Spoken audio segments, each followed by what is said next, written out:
Okay, so I wanted to go ahead and record a little video for you and show you how we might do a shadow under the base of Stu's chair here. This is a set of new renderings, and so I've got a couple different things here. The new renderings do not have the chair in there.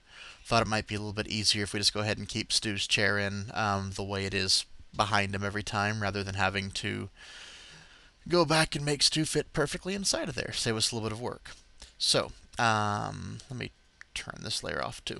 So the problem I ran into is that when we have Stu sitting here at the desk and there's his normal chair behind him, even without that, you'll notice that you can see his foot here, but the big desk was covering the other side of the chair. So we've got no outside parts for chair legs to show through. And luckily, I was able to find another chair that was just in the right spot. I've gone ahead and set up a folder here called Behind the Desk. And what this is a mask that basically lets you put anything you want in this folder, and it will automatically be masked out as being behind the desk.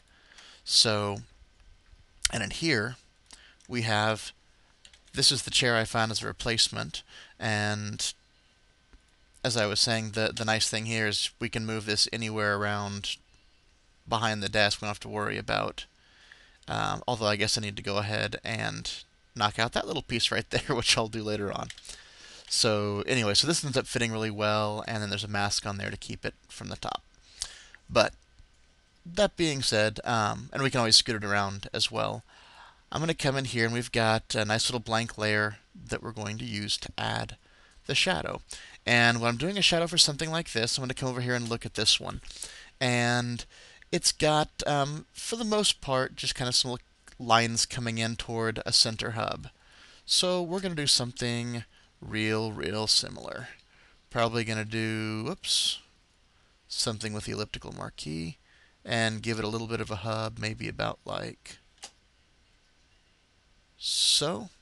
And then we'll take and add to the selection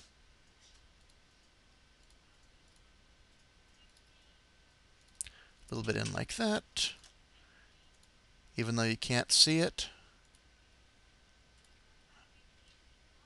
I always draw it as if someone's watching. It ends up being a time saver most of the time, because in the end, someone's watching. Okay, and then this one is going to end up going out to about there. And one more getting added out about like that. And what we'll do is go ahead and fill that with black and take our opacity down quite a bit. And the rest of their shadows have been pretty darned sharp, but we may go ahead, if you notice, their shadows are kind of a darker, they're not quite black, so I'm going to go ahead and grab something from, oh, maybe a color over here, and we'll use that as our shadow color instead. And maybe a teeny tiny bit of blur. Not even one, maybe a half pixel. And then if we still need some shadows underneath, so this is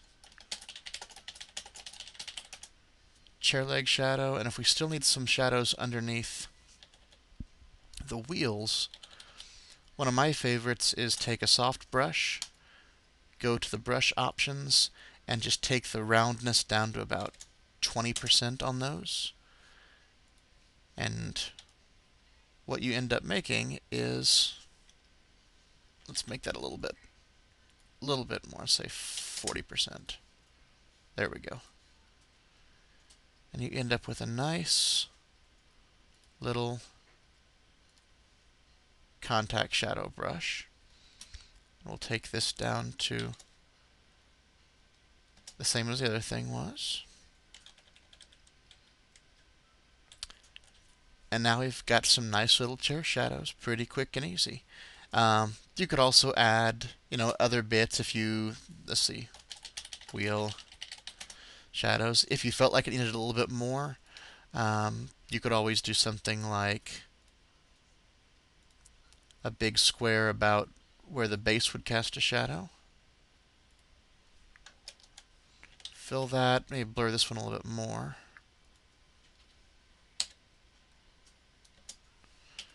Like that, scoot that up and out a little bit. And then we can drop that down in opacity as well, maybe up a little bit more. Back down again. And that way it gives us kind of a base shadow. But this way they're not all tied together, and if you need to adjust one bit, you don't have to redo your entire set of shading. So that is just a little bit for the shadow, in case that helps at all. And let's see, this is chair seat shadow, and everything's all in one little folder. And now if we had to move the chair around because it didn't look quite right, we can do it. That's about the size of it.